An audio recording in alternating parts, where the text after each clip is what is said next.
phonetics.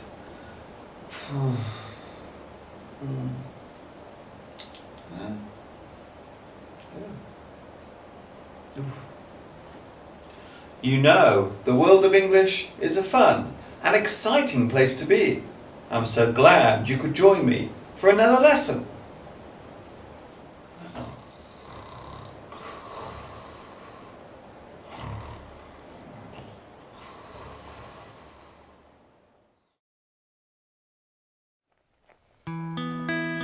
Hi everybody, this is Mr. Duncan.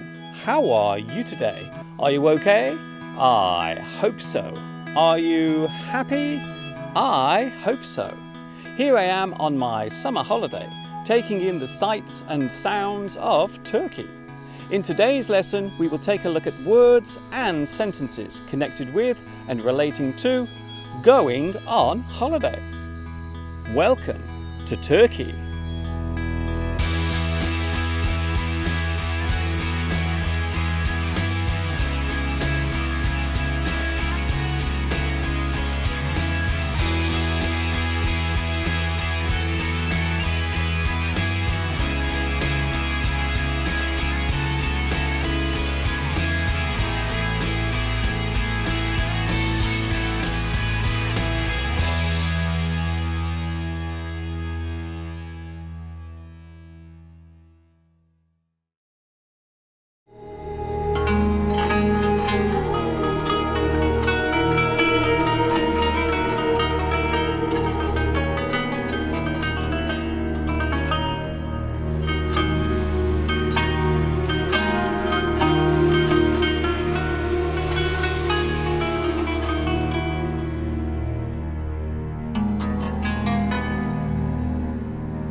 Turkey is a country that covers a large area of land known as the Anatolian Peninsula.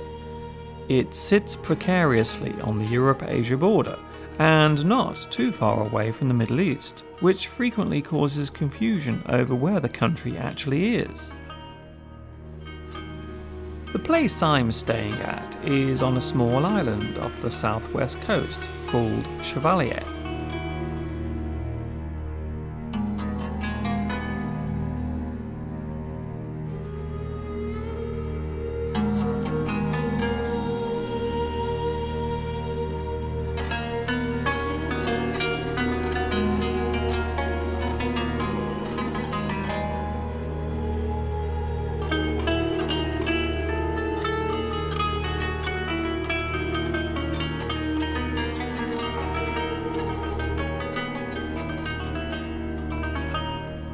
Ancient history records Constantinople as the centre of the Roman Empire, and of course Turkey is the birthplace of the Ottoman Empire, whose formation occurred towards the end of the 13th century and continued to be there right up until the early 1900s. The recent history of Turkey has been a traumatic one, with a military coup, the division of land between Greece, and civil war creating many problems, especially during the 1970s and early 1980s. Tragedy hit this nation in 1999 when a tremendous earthquake struck, with devastating consequences.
They say that to truly get away from it all, you must first place yourself as far away from all the familiar features of your everyday life. You should endeavour to escape the day-in, day-out routine and shake off the shackles of the rat race existence. Taking a holiday gives your mind a chance to ease its daily burden and your body a well-deserved opportunity to fully relax itself. Oh yes, we all need a holiday, a break, a getaway, a vacation, a change of scenery. We all need to get away from it all from time to time.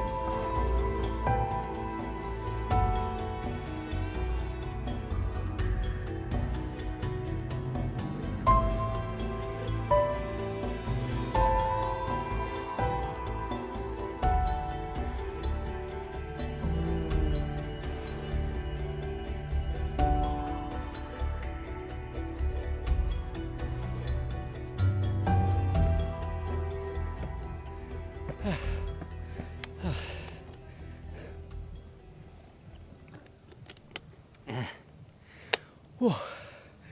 I didn't realise it could get so hot here in Turkey. It must be at least 39 degrees at the moment.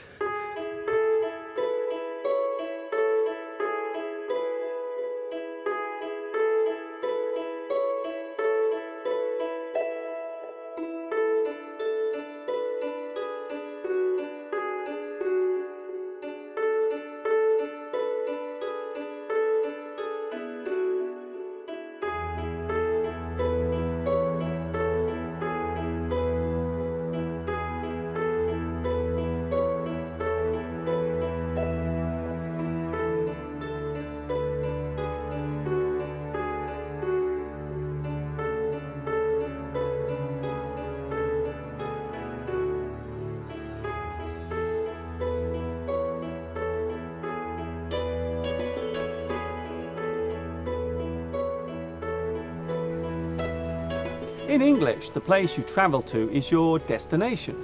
You set off from your home and travel to another place. You make a journey. You go on a trip. You take a vacation.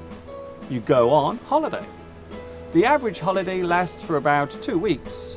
This is more common if the journey taken to get there is a long one. The slowest form of long-distance travel is by sea.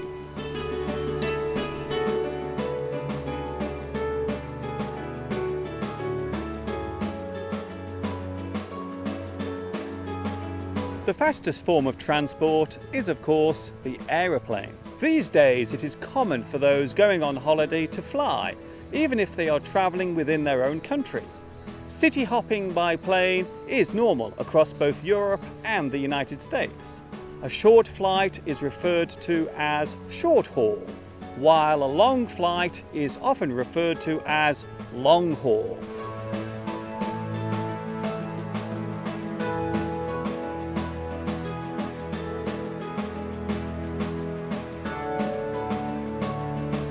A plane trip can take anything from a couple of hours with no stops to a couple of days with many stops. Some people find flying less enjoyable these days. The long delays at airports and the many security checks that passengers now face have combined to make travelling by plane much less of an adventure than it used to be.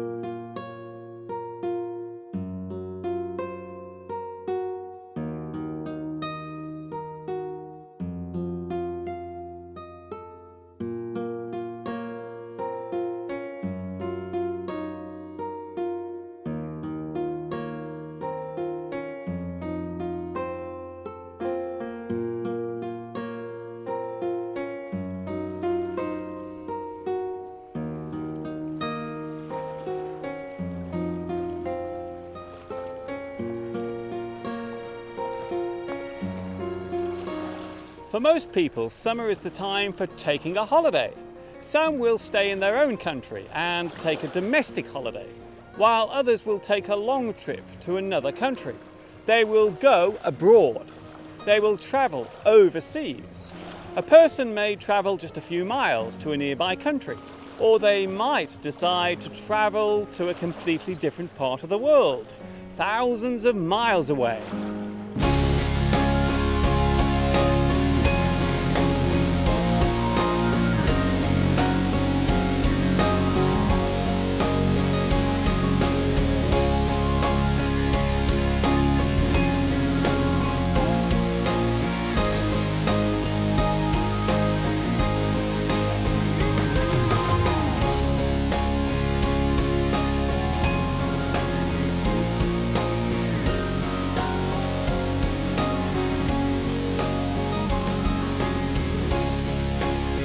There are many different types of holiday which can be taken.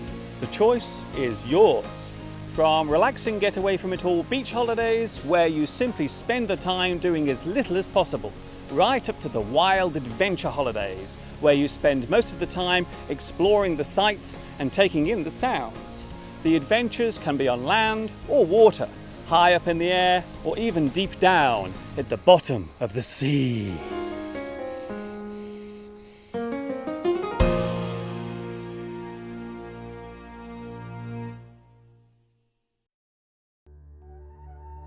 After spending so much time on the small island, I have decided to take a boat trip across the bay to the nearest port on the Turkish mainland, called Fethiye.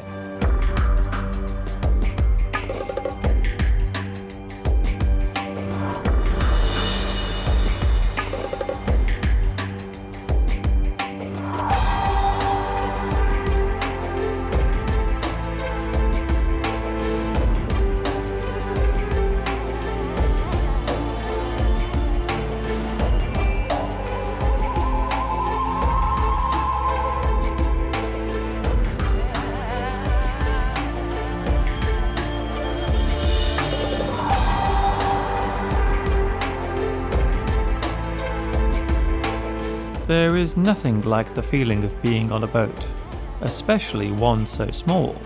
You certainly feel the force of each wave as one by one they lash up against the hull.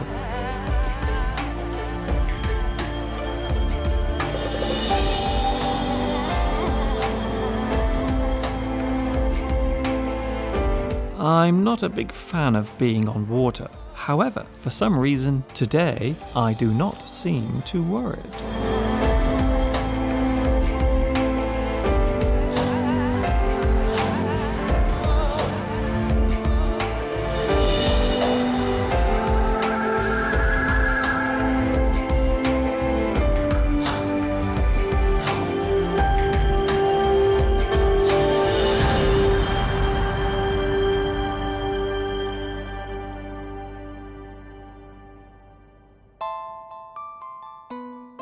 Fethiye is a small bustling market town.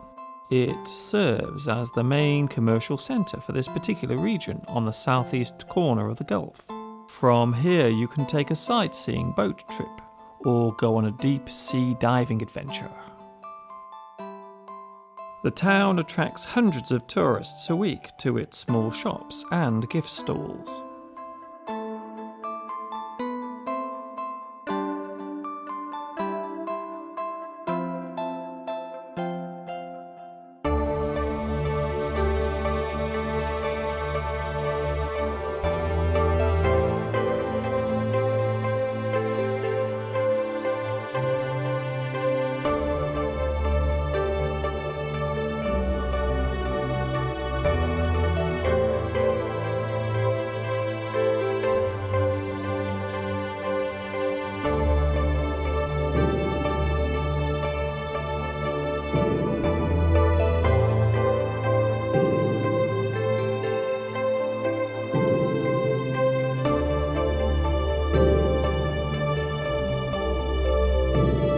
Despite the mass attraction, Fethiye does not feel like a tourist trap.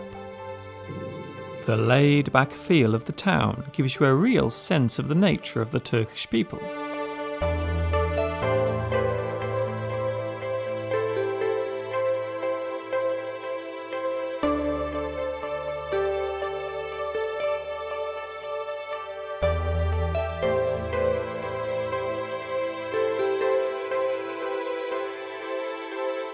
There are plenty of places to eat, with cafes and restaurants serving all types of food, including a full English breakfast. Talking of food... Surely one of the best parts of taking a foreign holiday must be sampling the local cuisine, tasting the local food. Each country tends to have its own speciality dishes. Some countries have become connected to certain types of food and drink. For example, Italy is known for its pasta dishes. France is known for its fine wines and high-class restaurants. Turkey is well known for its meat dishes, such as kebabs. When people talk about English food, they often mention fish and chips. What type of food is your country famous for?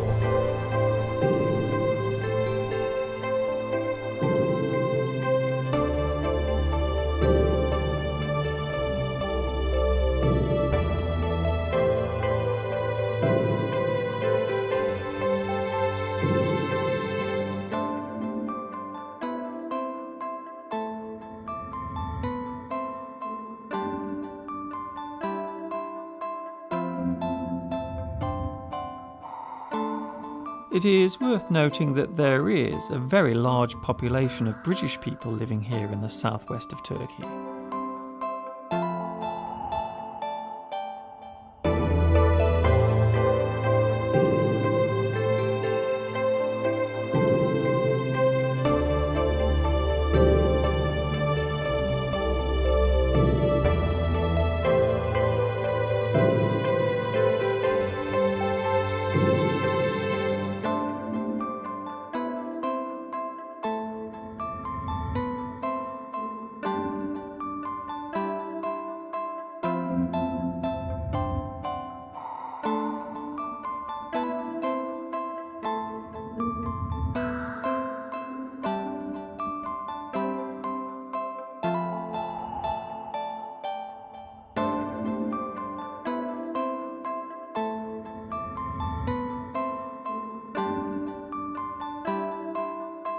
So now it is time to take the short trip back to my little island for a well-deserved rest.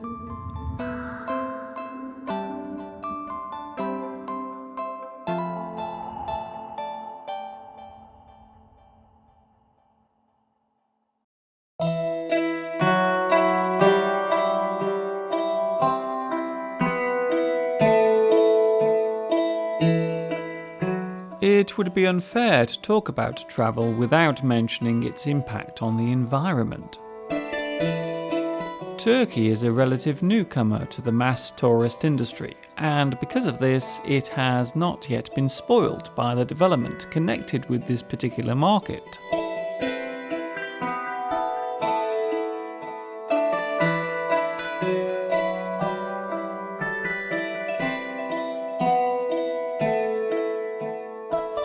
There are still many parts of this country which have managed to remain relatively untouched by progress.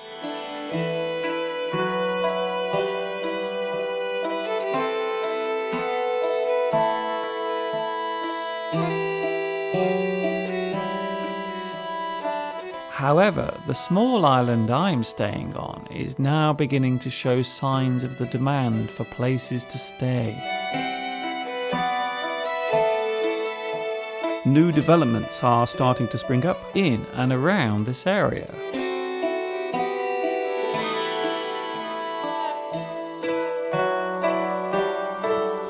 Fortunately, it is still being kept under tight control. So, for the time being, many parts of southern Turkey remain relatively unspoiled.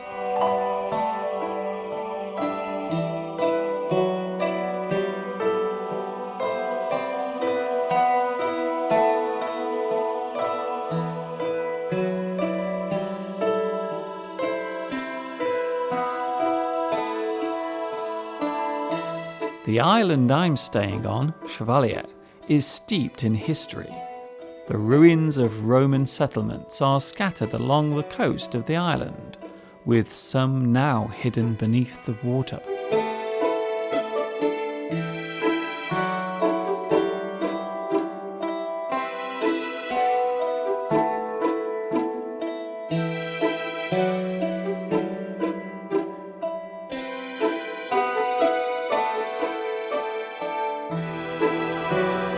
Here we see an excavation site. Archaeologists are in the process of uncovering the remains of just such a Roman dwelling.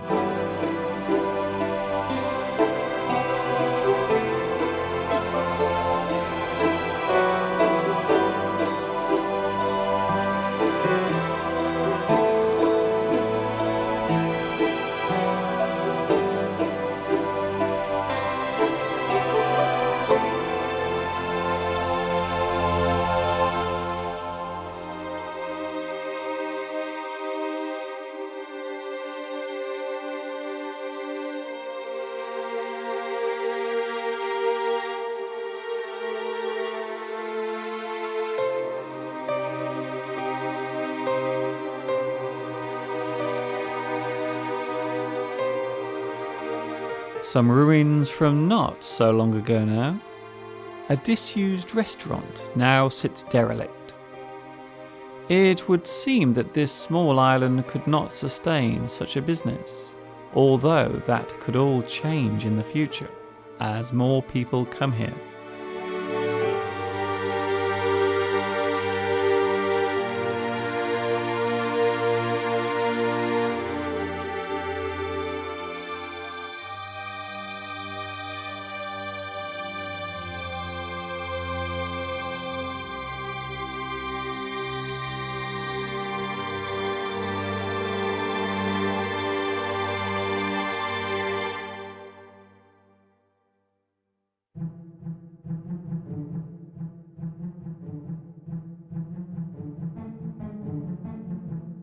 There is one thing you cannot do much about on holiday, and that is the weather.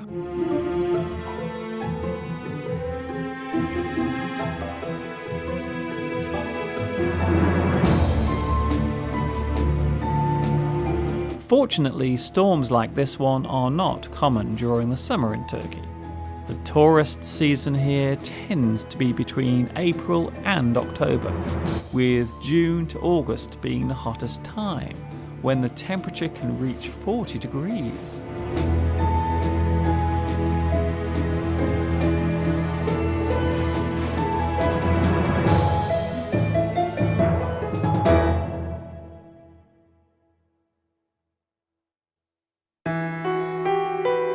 Some fascinating facts about Turkey. Turkey borders 3 major seas: the Black Sea, the Mediterranean, and the Aegean. Turkey is the birthplace of the legendary King Midas, whose Midas touch turned everything into gold. Turkey has 70% of its population under 35 years old. Turkey is the original destination of the most celebrated and romantic train, the Orient Express. Turkey provides 70% of the world's hazelnuts. Turkey was the centre of 2 major empires in history, the Byzantine and the Ottoman empires. The famous Grand Bazaar in Istanbul is over 650 years old and is made up of 64 streets. Turkey has a population of 70.4 million people. Many words in the English language come from Turkish, including turquoise, parchment, yogurt, meander, angora, kismet, kilim, and chock-a-block. Istanbul is ranked as the 18th most expensive city in the world to live in. Turkey was where the cherry was first found by the Romans, who then planted it across the world. Turkey was the country that first introduced tulips to Holland in the 16th century. The tulip is Turkey's national flower.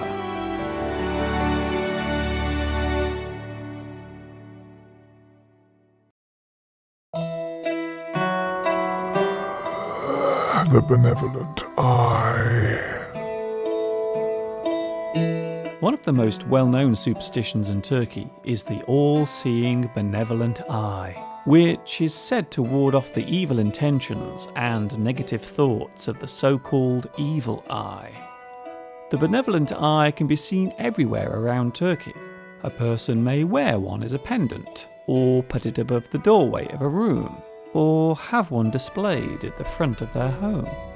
The benevolent eye is believed to ward off all evil intentions.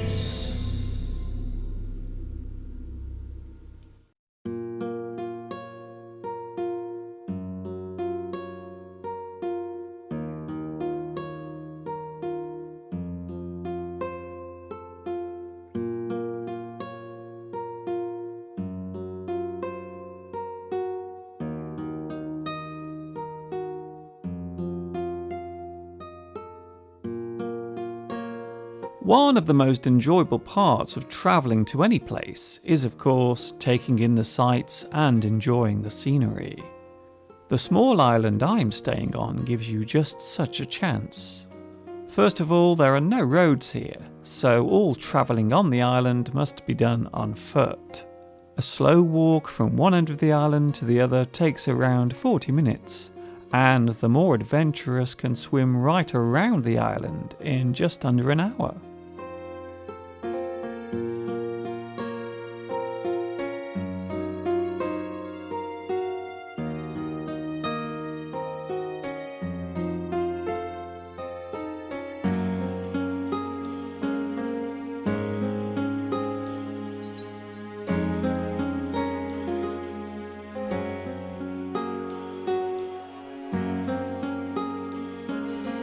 From here you can see some of the small villas which have been built. The first modern buildings on the island were constructed here around the mid-1990s.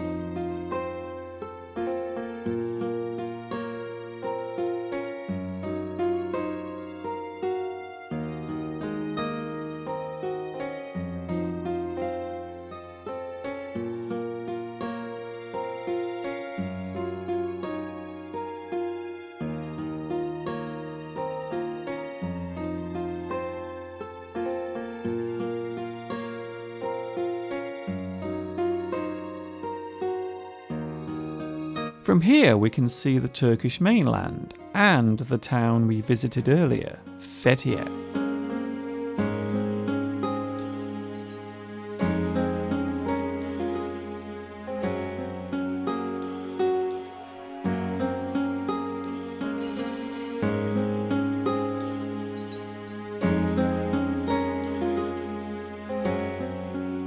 One of the best parts of staying on an island of this size must be the feeling of seclusion it gives you. Sometimes it is good to be isolated from others for a while.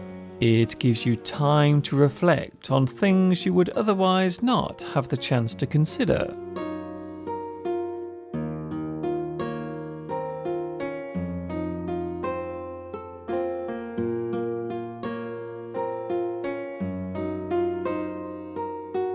Of course, living in isolation does have its downside.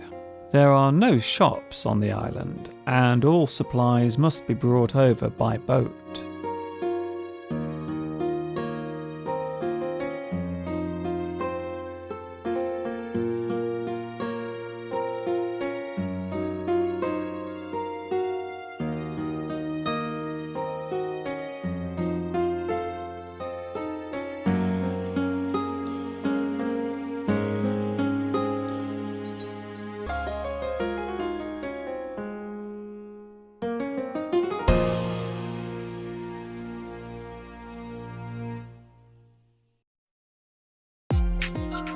Surely the most important part of any holiday must be the accommodation.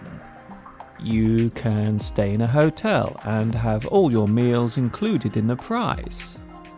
This is called full board. You may only want breakfast included in a deal.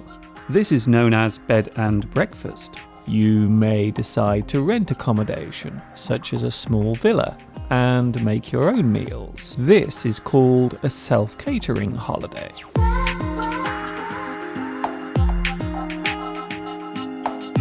The hotel I'm staying at has a nice pool to relax by.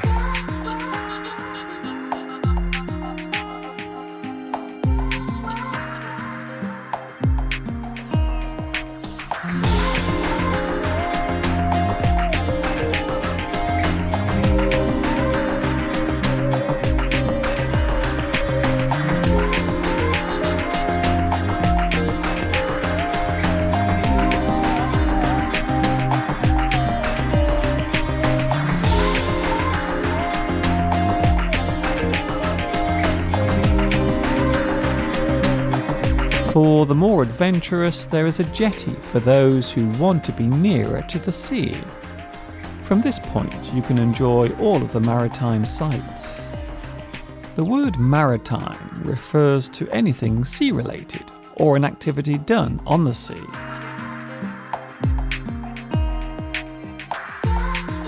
Marine is also a word relating to the sea. We often describe all things living in the sea as marine life.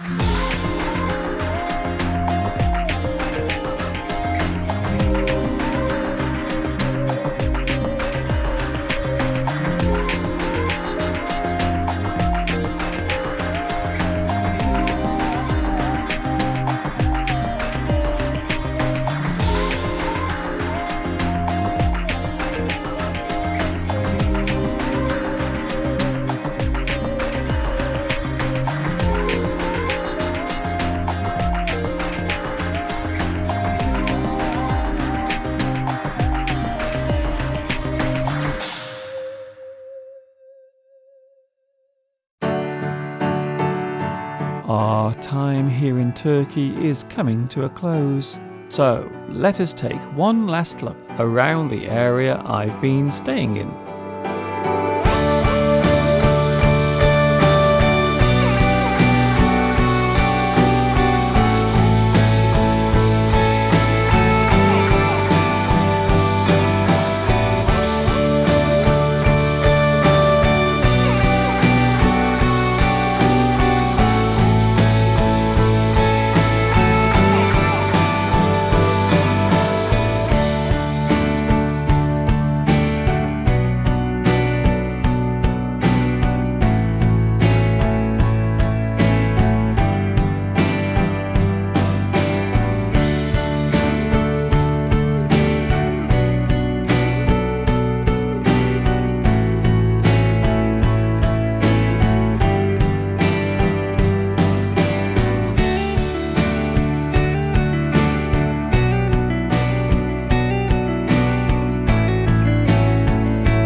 I hope you have enjoyed my special holiday lesson, all the way from Turkey. Take care until we meet again and enjoy your next holiday wherever you are in the world. This is Mr. Duncan in Turkey saying thank you for watching me teaching you. And of course, ta-ta for now.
Thank you, I'm going now.